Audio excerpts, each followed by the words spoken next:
Bien, nous continuons donc le 9e Perek de Brachot, dans Yaakov. Amar Afrizda, Kol Chalom. Non, Amar Afrizda, Chalma Bisho, un mauvais rêve, Atzivute Mistaye.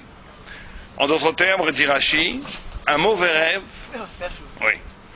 Amar Afrizda, Chalma Bisho, Atzivuto Mistaye. Rashi dit, ça veut dire quoi Atzivuto Mistaye? Quelqu'un qui fait un mauvais rêve, la tristesse que provoque ce mauvais rêve, et bien cette tristesse, elle annule le rêve. Dailo, dit Rashi, Dailo, Atzivunoi, Mashadam mitatsev ala, mevatel et achalom. Ça annule le chalom. Chalma toivo, un bon rêve, un rêve heureux, chidouye mistaye, le bonheur, l'allégresse, la joie qu'il en éprouve, annule aussi le rêve. Annule le rêve. Ça veut dire quoi? On va voir. Amar Rabbi Yosef. Chalma tuva afilu le didi di chuto mefochole. Di afilu di shani meor enaim di chuto. Tivuto mevatlo l'annule. De lo mitkayem alaf klal. Ça l'annule complètement. Amar Ofrizdo. Chalma bisha odif. Il vaut mieux rêver un mitoivo. Il vaut mieux rêver un mauvais rêve qu'un bon rêve. On va voir pourquoi. Amar Afrizdo. Lo chalma toivo mitkayem kulo, velo chalma bisho mitkayem kulo. Il y a un rêve qui soit bon ou mauvais, jamais est complètement réalisé dans le réel. Un rêve ne se réalise jamais complètement dans le réel. Amar Afrizdo. Chalma delo mafshir ke agrodeto delo mikrono. Il dit un rêve que tu n'explicites pas, un rêve dont tu ne parles pas, que tu ne lis pas comme une lettre, l'oto velora. Dit Rashi, tous les rêves vont d'après l'interprétation que tu leur en donnes.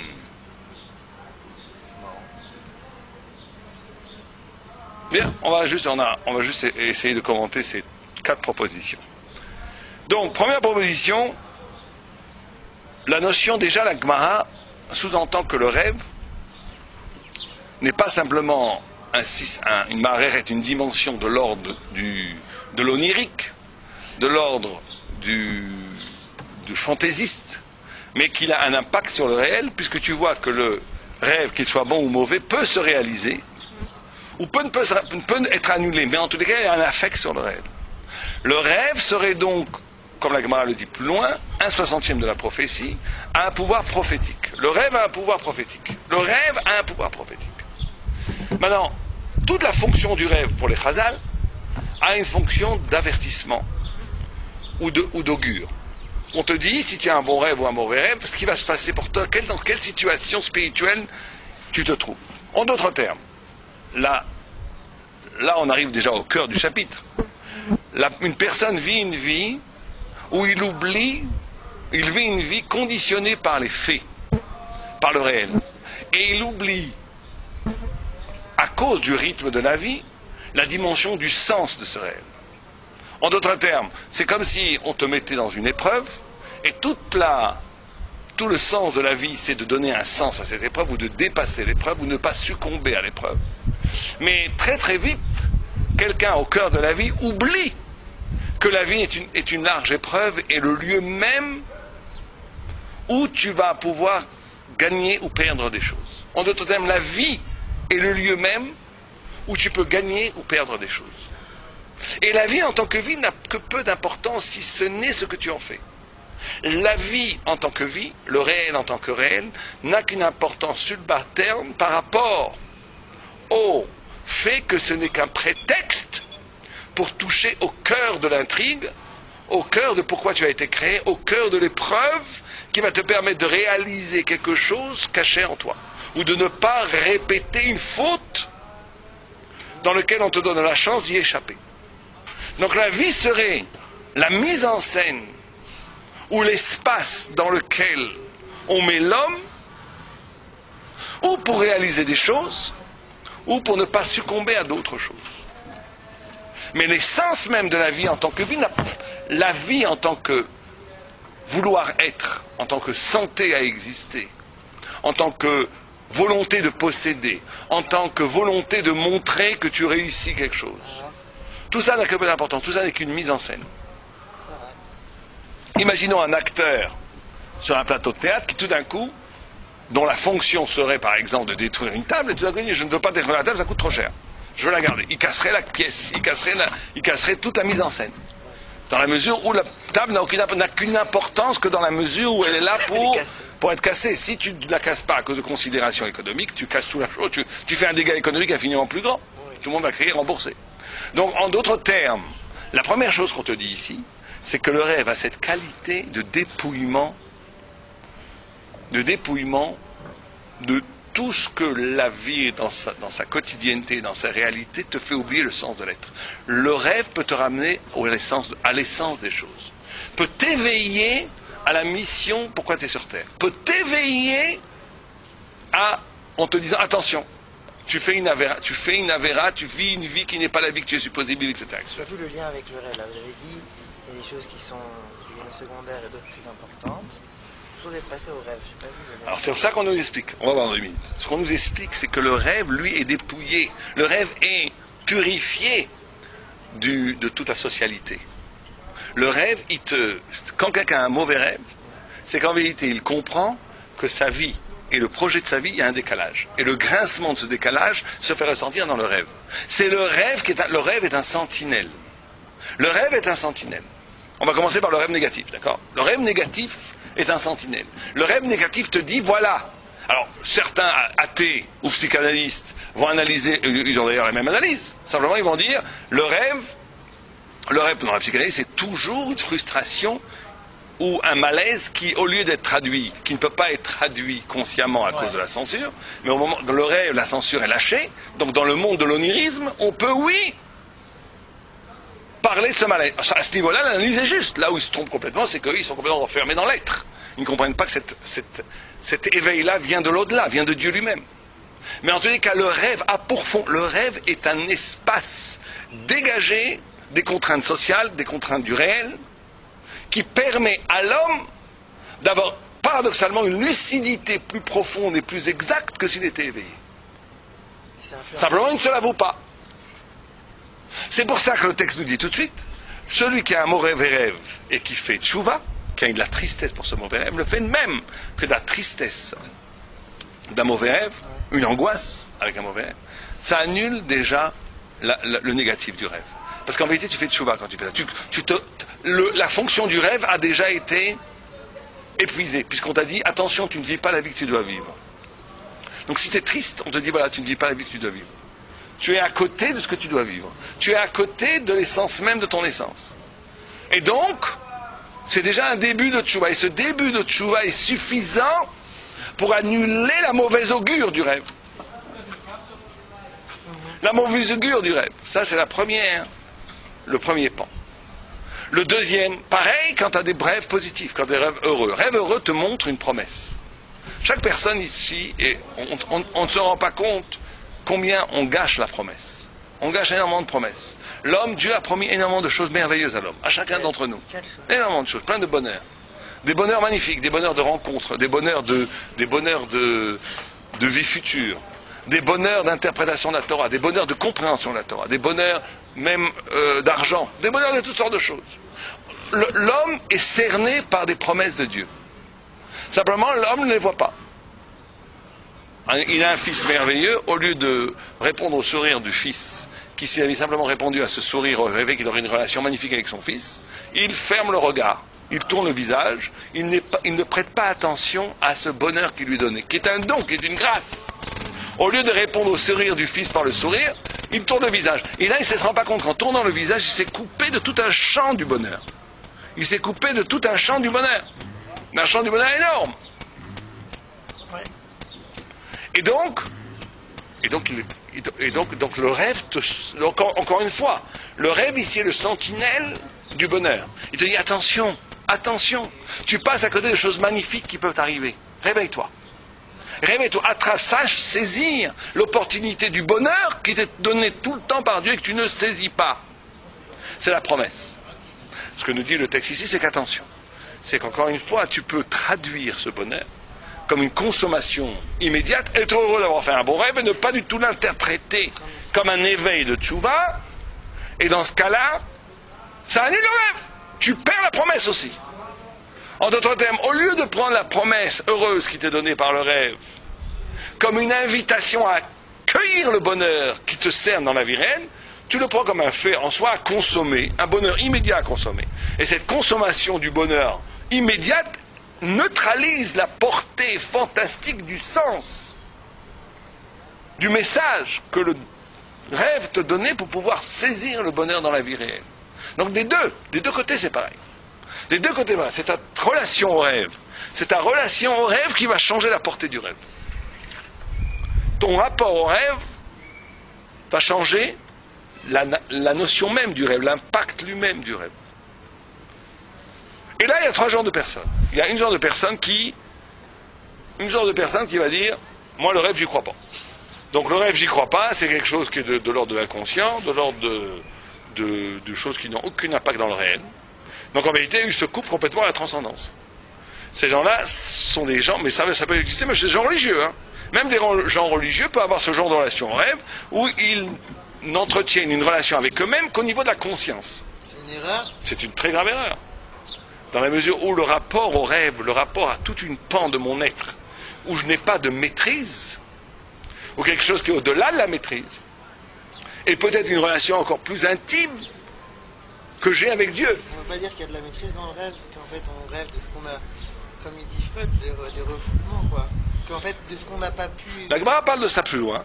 Elle parle de genre de rêves qui sont que la réalisation fantasmatique d'un désir. Ça, c'est des petits rêves. On ne parle pas de ces rêves-là.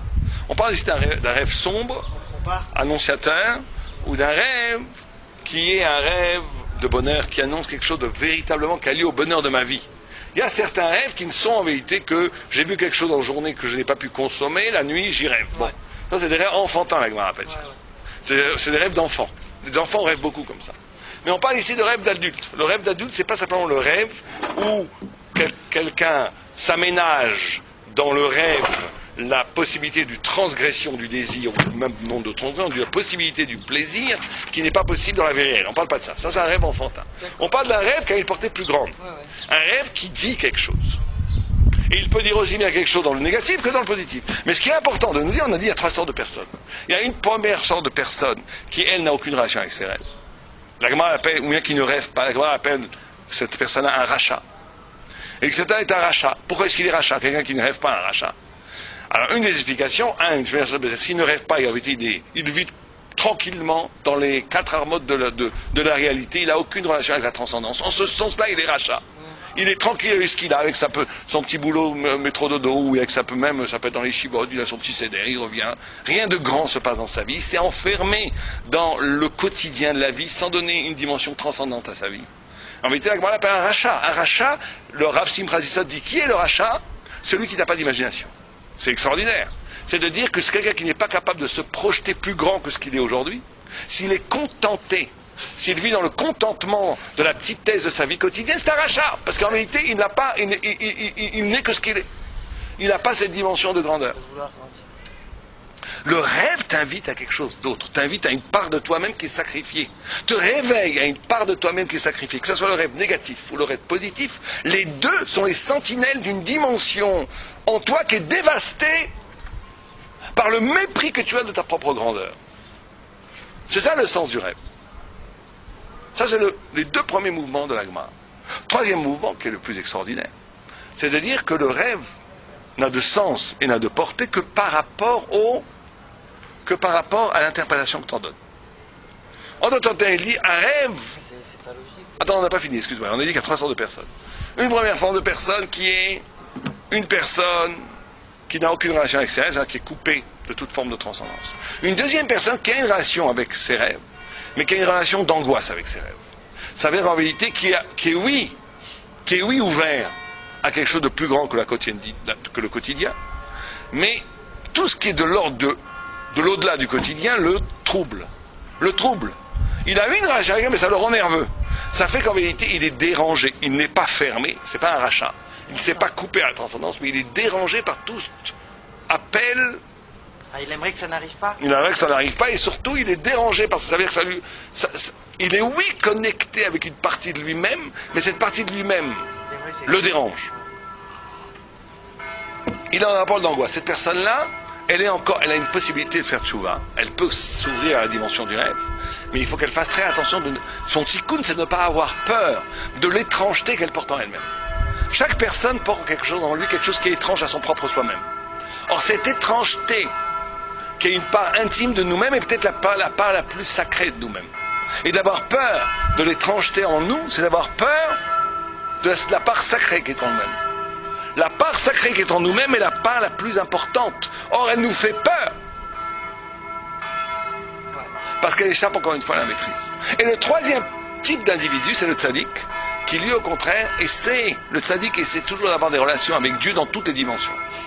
Aussi bien avec le corps, aussi bien avec l'esprit, aussi bien avec la parole, aussi bien avec le rire, aussi bien avec le plaisir, aussi bien avec le désir. Donc le rêve, qui est une des manifestations psychiques de l'humain, ne peut pas lui être à côté du Avodat Hashem. Et donc là, le tzaddik, lui, considère le rêve comme un des terrains privilégiés de son rapport avec Dieu. Et ça, c'est le plus haut niveau. Et c'est ça que nous, on doit essayer de faire. Maintenant, la Gemara passe à un autre niveau. Elle dit que le rêve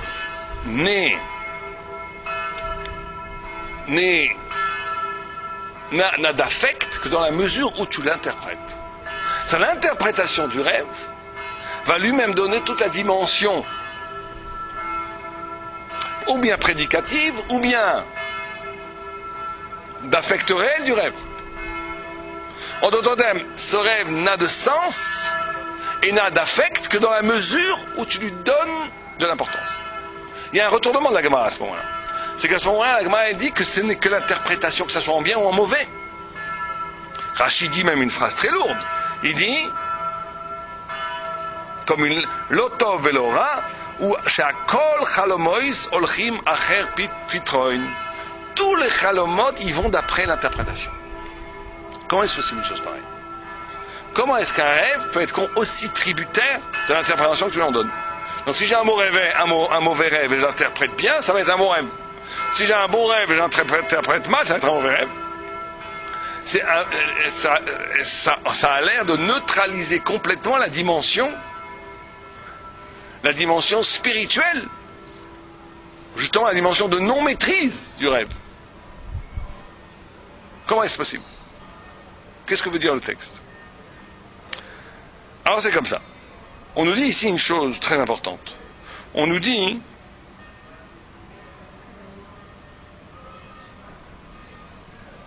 oui. Oui, je vois ce que dit le...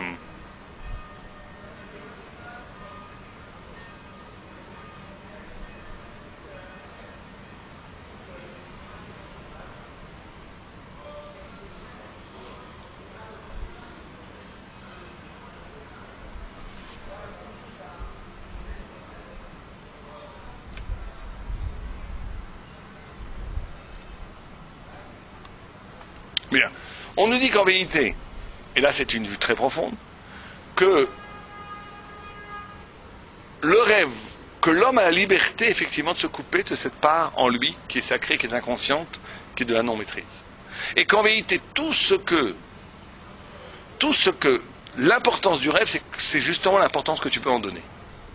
Ça c'est un truc extraordinaire. En d'autres termes, l'importance de cette dimension en toi qui excède ce que la vie a fait de toi, ce que la plupart des gens, la vie misérable, ont fait des êtres misérables. Cette partie en toi qui est plus grande que la vie, cette partie en toi qui est sacrée, qui n'a pas été entamée par la vie difficile, qui a ratiboisé l'être. Cette partie-là, elle ne va être réelle, elle ne va rentrer dans le réel que dans la mesure où tu l'accueilles. Et cet accueil ne peut passer que par ton interprétation. En d'autres termes, l'interprétation de cette dimension, l'interprétation de ce rêve, qui est la révélation d'une dimension plus grande que ta vie, ne va rentrer dans ta vie que dans la mesure où tu l'accueilles, et l'accueil passe par l'interprétation de cette dimension. En d'autres termes, l'interprétation, c'est la possibilité de traduire en termes personnels ce qui en toi était impersonnel, c'est le rêve. C'est-à-dire c'est le sens que tu vas en donner. Mais c'est peut-être pas moi qui fais l'interprétation, donc ça marche plus. Si c'est moi. Toi ou un autre, c'est pour ça qu'il faut faire très attention à qui tu racontes tes rêves. Quelqu'un qui t'aime. Quelqu'un qui t'aime, tu peux lui raconter tes rêves. Parce que lui, il va interpréter pour ton bien, il va interpréter dans le sens de la vérité de ton être. En d'autres termes, le rêve n'est pas un message prophétique qui arrive de nulle part. C'est un message qui t'est adressé pour que tu sois capable, toi, d'en donner le sens. Et si toi, tu en donnes le sens, ce sens va être effectif. Okay. En d'autres termes, c'est la façon dont tu vas réagir et dont tu vas traduire ce rêve qui va donner au rêve toute sa dimension de réalité. C'est toi.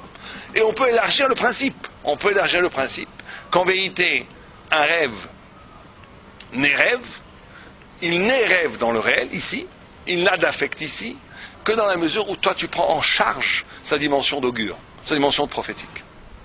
Donc on a la liberté de passer à côté complètement de la prophétie qu'on porte en soi, de la prophétie que dit les rêves. On a la possibilité. Mais lorsque Dieu il a envoyé le rêve, Dieu il avait une intention. Donc il voulait qu'on Oui, mais c'est ça justement qui est dit dans le texte. C'est que cette intention, elle t'est donnée à ta liberté. Elle est donnée à ta liberté, à ton libre choix.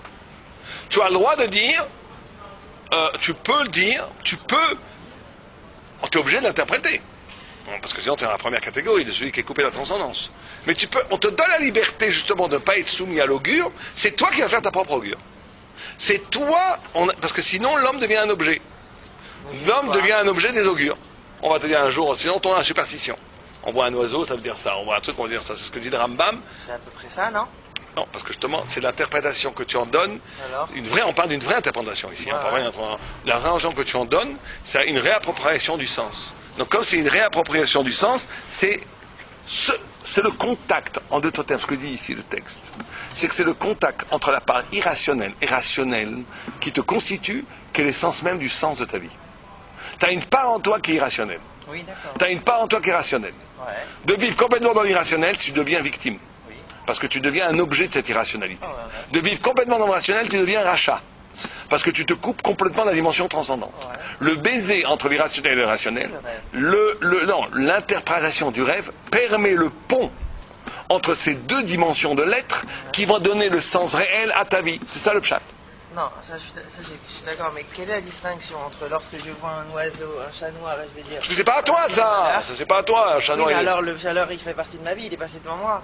Donc je vais lui donner aussi une interprétation. Ça veut rien dire ce que tu dis. Pourquoi? Parce que le chat noir, il est passé devant 1000 personnes, devant les murs aussi. Un rêve, c'est complètement personnel. Un rêve qui t'arrive à toi, ça veut dire quelque chose.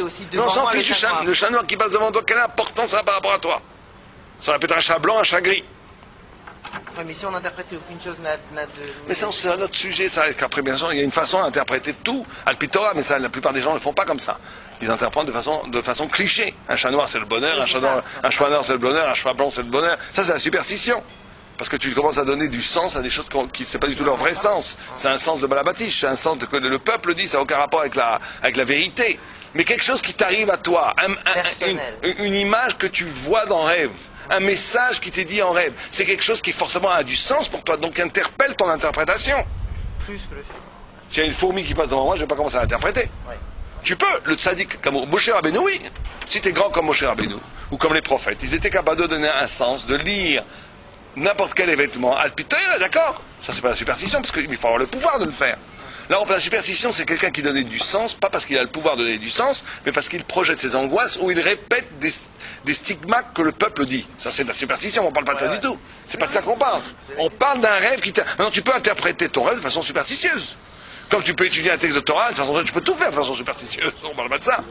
On parle maintenant que quelqu'un qui est quand même capable un tout petit peu de traduire un rêve négatif ou positif en message que toi-même tu vas interpréter, et c'est cette interprétation elle-même qui est libératrice.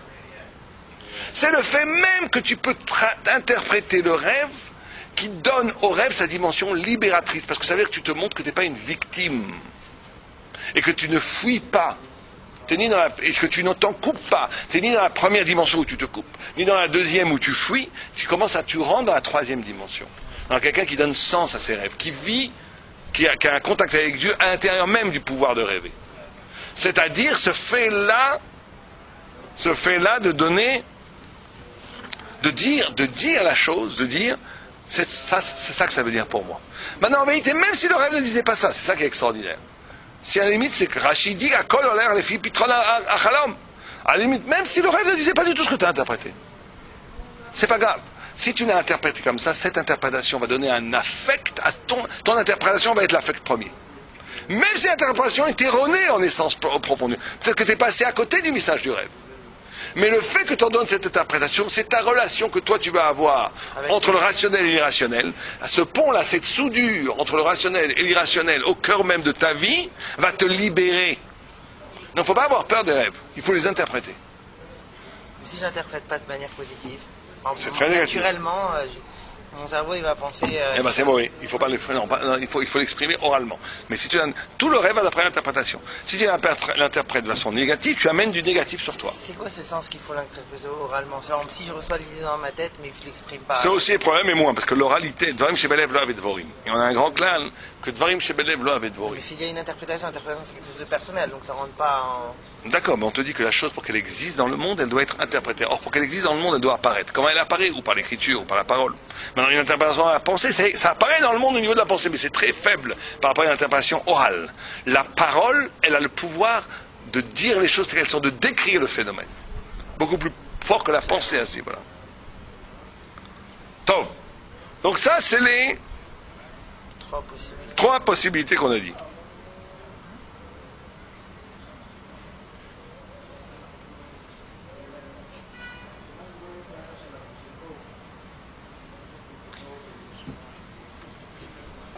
Maragma continue en disant, même si dans les rêves, il y a quelque chose de prophétique, il y a quelque chose dans le rêve qui est toujours complètement illusoire. C'est-à-dire que le rêve est façonné de deux dimensions, une dimension prophétique et une dimension qui est complètement, la Gemara dit, comme il ne peut pas avoir d'avoine sans caillou, il ne peut pas y avoir de rêve sans d'avoir de vivre Bétélim. Il y a quelque chose dans le rêve qui est de l'ordre de l'absurde absolu. C'est-à-dire qu'il ne faut pas tout interpréter en rêve.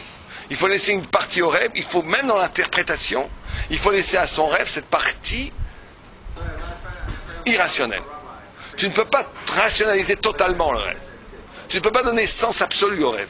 Il y a une partie du rêve qui doit rester complètement au-delà de toute rationalité, qui ne veut rien dire, qui ne veut absolument rien dire pour nous. Et c'est le garant de la bonne interprétation. Cette pudeur que tu as par rapport à la non-maîtrise du rêve est le garant d'une véritable interprétation. Parce que si tu interprètes tout, ça veut dire que tu projettes des schémas et que tu n'es pas à l'écoute du rêve. Donc il faut être un petit peu à l'écoute du rêve pour que cette écoute, si elle est réelle, elle doit par définition donner du sens, avoir un côté prophétique, mais elle doit laisser apparaître aussi une dimension de l'absurde. Une dimension qui est absolument impossible à comprendre. Et justement, les deux ne sont pas forcément contradictoires, dans la mesure où l'un est le garant de l'autre. L'un est le garant de l'autre. L'un est le garant de l'autre. C'est parce que tu es capable de non comprendre une partie du rêve, d'avouer ton incompréhension par rapport à une partie du rêve, que l'autre partie va devenir beaucoup plus lumineuse. Parce que en vérité, tu es à l'écoute du rêve. Alors que si tu interprètes tout et tu réduis tout à ton intelligibilité, tu réduis le rêve à une projection de ton vouloir, de ta volonté. Le fait qu'une partie est ininterprétable permet au rêve de garder sa singularité de rêve et permet de respecter le rêve. Et ça donne au rêve une dimension prophétique. Ça donne aussi à ton interprétation une dimension prophétique. Ça permet à ton interprétation d'être une vraie interprétation. Donc c'est ça qu'on a voulu étudier aujourd'hui. Suite à la semaine prochaine. Code.